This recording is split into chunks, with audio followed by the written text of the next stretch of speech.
The silence in our home was deafening, a stark contrast to the laughter and warmth that used to fill our rooms. After discovering Emily's affair, I felt a void, a chasm of betrayal that I couldn't bridge with words.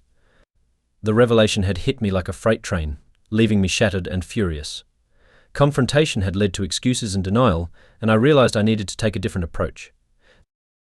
It was then that I decided to enforce a vow of silence. I would refuse to speak to Emily, hoping that the weight of my silence would push her to reflect on her actions and the consequences of her betrayal. It was a bold move, but I felt it was necessary.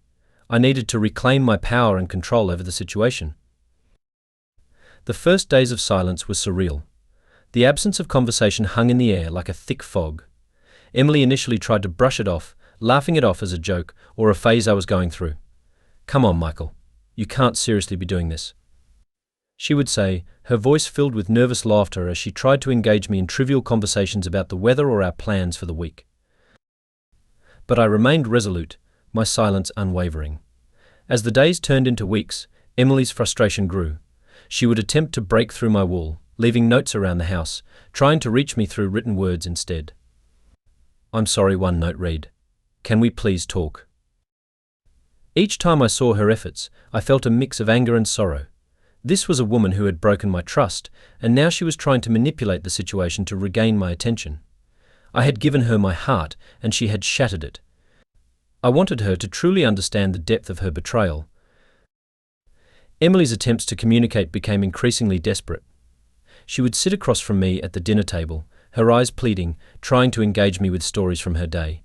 "You won't believe what happened at work today," she'd exclaim, her voice dripping with forced enthusiasm, but I would simply stare back at her in silence, my heart heavy with the knowledge of her deceit. As the silence stretched on, I could see the toll it was taking on her. She would pace the living room, talking to herself, rehearsing what she might say to me if I ever decided to break my silence. Maybe if I tell him how much I regret everything, I overheard her muttering one evening. Regret, I thought bitterly. How could she express regret without acknowledging the pain she caused?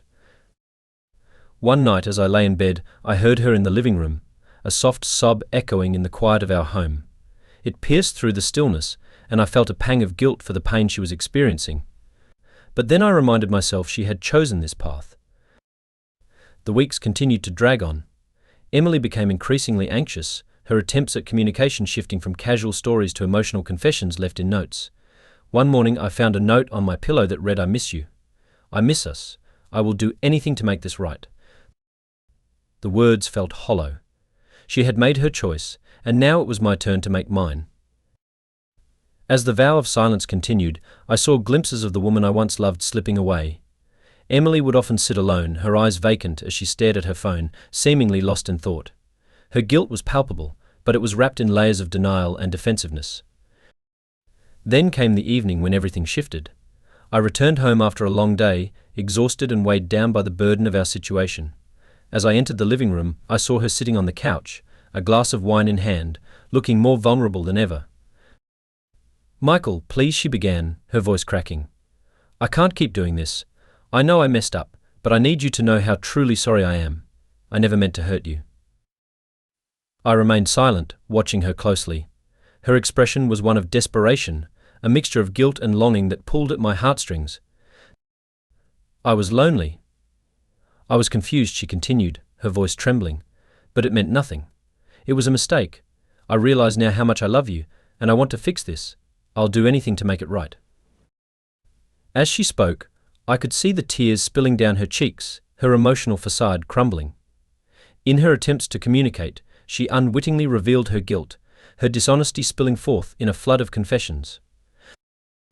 "Every day without you feels like a punishment," she admitted, her voice barely a whisper. "I can't imagine my life without you. Please, let's talk. Let's work through this together." Her words hung in the air, a bittersweet mixture of remorse and desperation.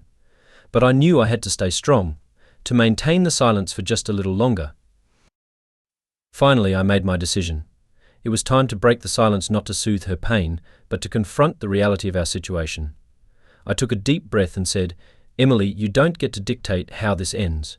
You broke my trust, and it's going to take more than just words to fix it." Her eyes widened in shock, as if she had expected my silence to mean forgiveness. I know I made a mistake, but can't you see how much I'm hurting, she pleaded. Yes, I see it, I replied, my voice steady.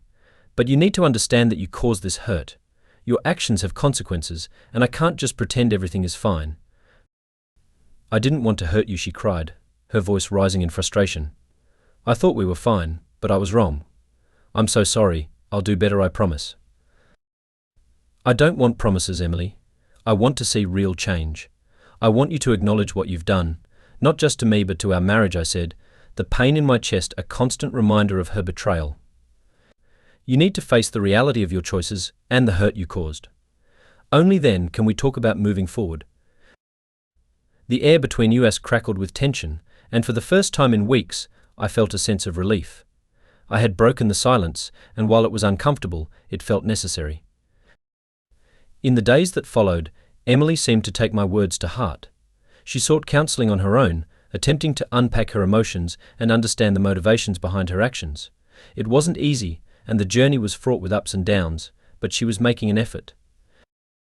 I, too, began to reflect on my own feelings. The vow of silence had allowed me to reclaim my power, but it also pushed me to confront my own hurt.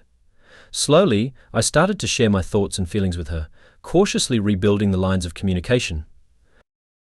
While we weren't anywhere close to where we once were, we were on a path toward healing. Each conversation felt like a small victory, a step toward rebuilding trust. I realized that while forgiveness would take time, the foundation of our relationship could still be salvaged, provided we both committed to the journey ahead. The silence that had once engulfed our home transformed into a space of honest dialogue and reflection, allowing us to navigate the complexities of our emotions.